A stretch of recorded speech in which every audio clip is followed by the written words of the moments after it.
to Sports Live Media on YouTube. It is your guy, Sports Live, broadcasting live today, January 10th, 2026. Today's live stream is a special live stream. We normally do not do live streams on the weekends unless there's a special reason. So we're going to do the live stream now. We're talking the road to the national championship. The national championship game, the field has been set for the 2025 college football season national championship game.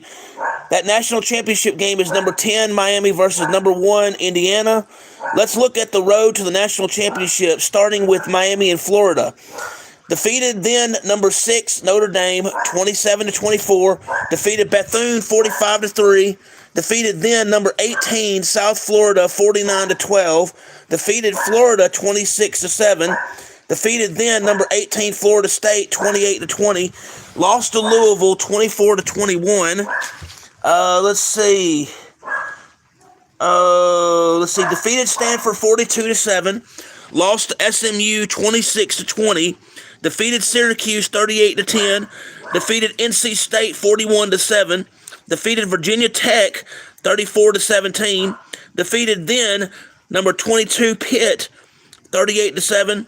In the playoffs, they defeated number 7 Texas A&M in round 1, 10-3. In the quarterfinal round, they defeated number 2 Ohio State, 24-14. In the semifinal round, defeated number 6 Ole Miss, 31-27. Let's now look at how they ranked as the season went on. First with the Associated Press poll, and this is for the University of Miami in Florida. Week 1, number 10. Week 2, number 5. Week 3, number 5. Week 4, number 4. Week 5, number 2. Week 6, number 3. Week 7, number 2. Week 8, number 2. Week 9, number 9. Week 10, number 10. Week 11, number 18. Week 12, number 16. Week 13, number 14. Week 14, number 13. Week 15, number 12. Week number 16, number 10. Can y'all hear me out there in YouTube land? The poll that actually matters regarding the national championship in college football is the college football playoff poll. Before selection day, they had 5 polls. Let's look at how Miami did when the poll came out.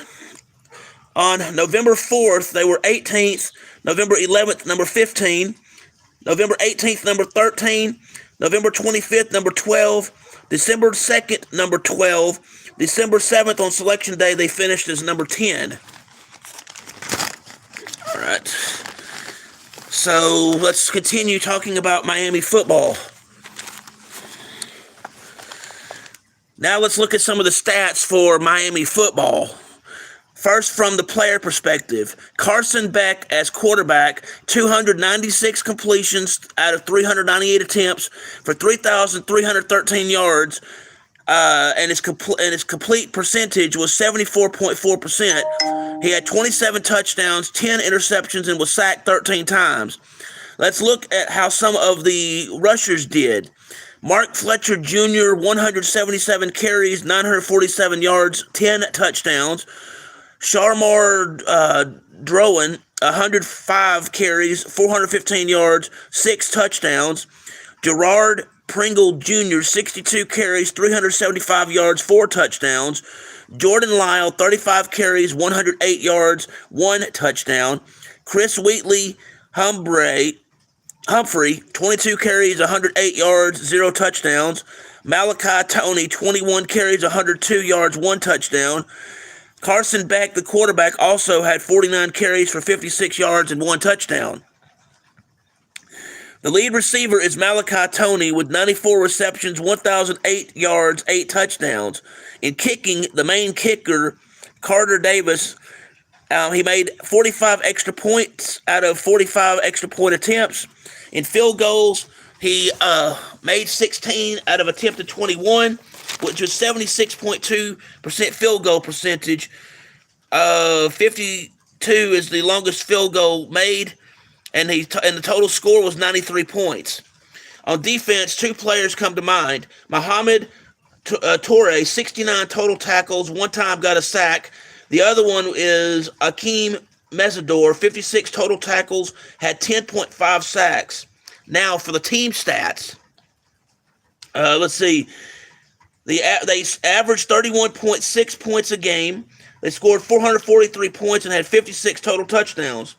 They had 304 first downs. The third down efficiency is 77 for 169, or 45.56%. The fourth down efficiency, 13 for 20, or 65%. Passing was 313 for 426, for 3,551 yards. Rushing attempts, 495. Rushing yards, 2,128. Total offensive plays, 936 for 5,679 yards. Penalties, they had 95 penalties and lost 782 yards. Average time of possession in the game for Miami was 32 minutes and 9 seconds. Miami in Florida is coached by Mario Cristobal. One other noteworthy player for Miami in Florida is Bryce Fitzgerald. He has intercepted passes from other players on other teams 6 times this season. Miami enters the national championship game 13 wins, 2 losses. Next, we're going to look at the other team players for the national championship. In this case, the other team will be Indiana. Indiana defeated Old Dominion 27-14, defeated Kennesaw State 56-9, defeated Indiana State 73-0, defeated then number 9 Illinois 63-10, defeated Iowa 20-15, defeated then number 3 Oregon 30-20, defeated Michigan State 38-13, defeated UCLA 56-6, defeated Maryland 55-10, defeated Penn State 27-24, defeated Wisconsin 31-7, defeated Purdue 56-3, defeated Ohio State again 13-10, and won the Big Ten Conference outright for the first time since 1945. The last time they beat Ohio State was in 1988, and it was the first time ever that Indiana had beat Penn State at the Penn State Stadium, Happy Valley as they call it, ever. Indiana then defeated number 9 Alabama 38-3, defeated number 5 Oregon 56-22. Here are some notable statistics for Indiana. First, from the player perspective, Fernando Mendoza, the Heisman quarterback. Yes, he won the Heisman, and it was the first time that Indiana had won the Heisman. As quarterback, 240 completions out of 332 attempts for 3,172 yards, 72.3% completed, 36 touchdowns, 6 interceptions. He was sacked 21 times, which it seems a little bit excessive. The backup quarterback, Alberto Mendoza, had 18 completions out of 24 attempts, 286 yards, 5 touchdowns, 1 interception, 0 sacks. Moving on to rushing, Ronan Hemby had 194 carries for 1,007 yards, 7 touchdowns. Kalen Black, 157 carries, 898 yards, 8 touchdowns. The main quarterback, Fernando Mendoza, 77 carries, 256 yards, 6 touchdowns. The backup quarterback, Alberto Mendoza, 13 carries, 190 yards, 1 touchdown. In the area of receiving, Omar Cooper Jr. had 61 receptions for 844 yards and 12 touchdowns. Elijah Surratt, 55 receptions, 727 yards, 13 touchdowns. In kicking, Nico Radicic, 76 extra points made out of 76 attempts, 16 field goals made out of 17 attempts, so 100% on point after attempts, 94.1% on regular field goals, scored 124 points. On defense, Royajaya Hardy, 93 total tackles, sacked the quarterback from the other team 8 times. Now let's look at some Indiana statistics from a team perspective. All right. Indiana averages 41.6 points per game. The total points scored is 583, 76 total touchdowns, 342 total first downs, third down efficiency 96 for 170, or 56.47%. The fourth down efficiency is 8 for 16, or 50%. They had 41 passing touchdowns, 7 total interceptions, 574 rushing attempts, 3,090 rushing yards. Rushing touchdowns, 31. Total offensive plays, 954. Total yards, 6,551 yards. In terms of penalties, they were penalized 50 times for 380 yards. Hello to TG. True, you're right about that, but I do it because I like to, and I like going over this. And yes, that information is available through that, but there are people who do not watch that, so they get the information through me. So thank you for the suggestion. I do appreciate it. The time of possession that they normally have is 33 minutes and 25 seconds. Now for the fun part. In this game, the pros favor Indiana to defeat Miami and Florida by 7.5 or 8 points. The over-under is 48.5 or 49. Before doing analysis for this game with my picks for the national championship, there is one thing that needs to be mentioned, and that is how Indiana ranked on the Associated Press poll and the College Football Playoff poll. Hello to everyone who's come in. Let's see, that would be Spone or Spain. Thank you for coming in today. Basically what we're talking about today is the road to the national championship. We have two college football teams, Indiana and Miami and Florida, who are playing for the national championship game, and this is basically the road to the national championship. How did each team get here? We've gone over how Miami got there, and now we're going over how Indiana got there. And then after we do that, then I'll make my pick for who I think is going to win the game based off of information that I already have on the two teams. So basically, it's just a preview of the national championship game, which will be played on January 19th. Anyway, for Indiana, in the Associated Press weekly poll, in Week 1, number 20, Week 2, number 23, Week 3, number 22, Week 4, number 19, Week 5, number 11, Week 6, number 8, Week 7, number 7, Week 8, number 3, Week 9, Week 10, Week 11, Week 12, Week 13, Week 14, and Week 15 were at number 2, Week 16, number 1. Now, for the college football playoff poll, Indiana was number 2 on the poll every time on November 4th, 11th, 18th, 25th, and December 2nd. They moved to number 1 on Selection Day on December 7th. Miami and Florida, with the exception of a couple of hiccups this season, resulting in 2 losses, the offense looked slightly above average for most of their games, but fell to average due to lots of struggle wins. Most of the time, offense on passing looks good, but rushing is sloppy as of late. I get they played some tough opponents, but it showed me how complacent they got at times. The same can be said on their defense. Defense at times did a wonderful job during season protecting perimeter and line. Red zone protection was good for most part, but as season wore on, that good protection in red zone got diminished. At the beginning of the season, it was hard to read their style of play. That too, because of complacency, led to struggle wins. Struggle is okay to win games, since a win is a win, no matter how it comes. The thing is, struggle will not win football games when playing teams like Indiana. Indiana, for most of the season, has been playing lights out, and no one thought they would be this good this year, or ever for that matter, in college football. They've had the biggest turnaround in 2 years, unlike anything seen.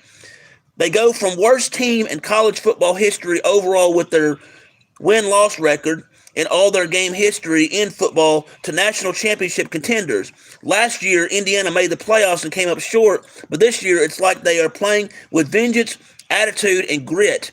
Who would thought we would have Indiana football playing for the national championship in college football?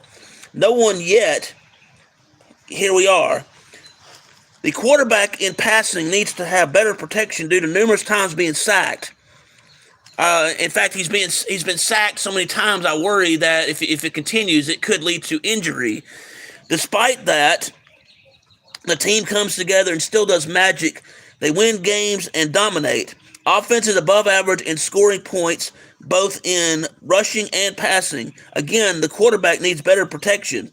Defense is stellar because they close holes on the field very quickly and nothing gets by the wall, called called defense, especially if other teams try to rush the ball. Special teams has come to play in this game, or it may come to play in this game. Miami has slight advantage. This will keep the game close. I feel the game will be close, and for these reasons, I will agree with the pros in having Indiana win this game, but I disagree on the margin of victory. My thoughts are that Indiana will defeat Miami and Florida by 3 points. I will go over the 49. Indiana is coached by Curt Signelli. Miami and Florida is coached by Mario Cristobal. The national championship game in Florida versus Indiana is Miami and Florida versus Indiana. The college football national championship game will be presented by AT&T and will be played at Hard Rock Stadium in Miami Gardens, Florida, on January 19th, 2026. The game will kick off 6:30 p.m. Central and will air on ESPN. Other thoughts I have, I don't know why a quarterback would be sacked as many times as that in a regular season. A normal average is somewhere between like 8 and 14 times in a season, and really they shouldn't be getting sacked that much at all. They should have better protection of the quarterback, because you don't protect the quarterback, he's going to get injured, and the injuries can be caused by being sacked, and it's not a pleasant thing. A perfect example of lack of quarterback protection was Patrick Mahomes for the NFL. I know this is not an NFL stream, but he got injured as a result of lack of protection and being sacked on a play. So, yeah. Anyway, Mendoza, the main quarterback for Indiana, did win the Heisman, and no one expected Indiana to have a player win the Heisman, much less compete for the national championship. And again, I know I mentioned this earlier, but Indiana won the Big Ten Conference title outright for the first time since 1945. Also, it was the first time since 1989 that they had beaten Ohio State. Indiana did manage to beat Penn State a few times, but usually it was at their home turf. And this year was the first time ever in Indiana football history that Indiana beat Penn State at the Happy Valley Stadium at the Penn State University, and that had not been done before. Curt Signelli also won Coach of the Year for the second year in a row. And before being at Indiana, he spent some time at James Madison University and at Indiana University, and he's turned those programs around to where they were winning teams and stuff. But Indiana has 25 wins and 2 losses in football over the last 2 years. That is insane.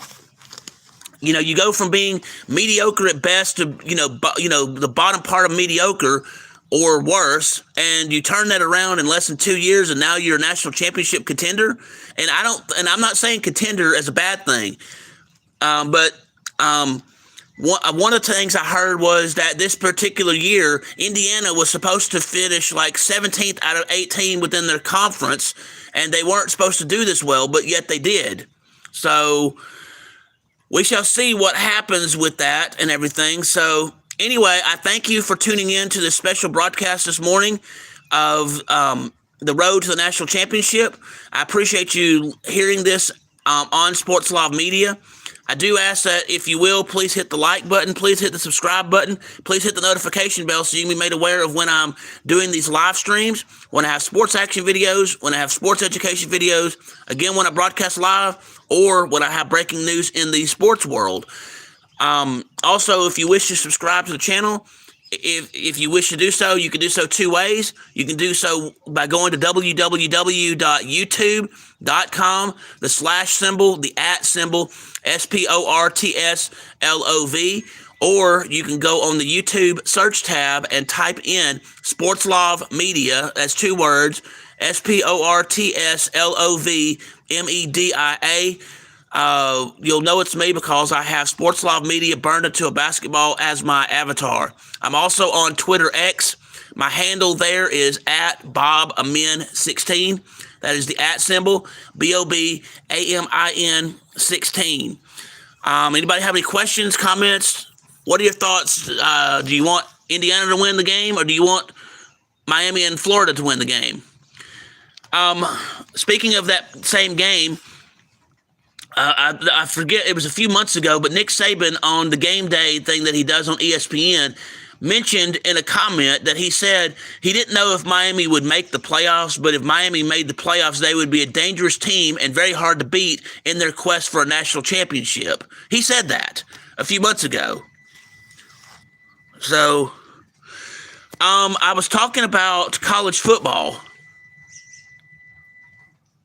Oh, well, thank you. I appreciate that on the thing. But we were just talking about the road to the national championship. We talked about the reasons why, basically how we got to the national championship game, how Indiana got there, how Miami got there, who they won or lost against, what they were ranked within the Associated Press poll, and the poll that actually matters, which is the college football playoff poll. And then after we did that, we then went over some player stats and team stats just to showcase like a preview of the national championship game. And then we looked at what Vegas, the pros in Las Vegas, were saying the margin of victory was going to be. And the pros stated the margin of victory was going to be 7 points in favor of Indiana over Miami. And after looking at my thoughts and putting them together, I still agreed with the pros that Indiana would win the game, but I didn't think that it was going to be by a 7-point margin. I thought it was by a 2-point margin, and I made mention of that. I also mentioned the fact that I think that the quarterback for Indiana had been sacked way too many times, and that he needs better protection as a quarterback. I mentioned other stats as well as based on what I could find. So. Anyway, the national championship game will be January 19th. And after the national championship game is over with, I will do a special YouTube video that will go over the stats and information from the actual national championship game. And that will be on the 19th of January. So anyway, anybody else have any questions, comments? And hello to everyone who came in to the chat. If I didn't see you, I apologize. So thank you for joining me today. I do greatly appreciate each and every one of you. And I hope each and every one of you has a wonderful day. Sports Law Media signing out. Have a wonderful day.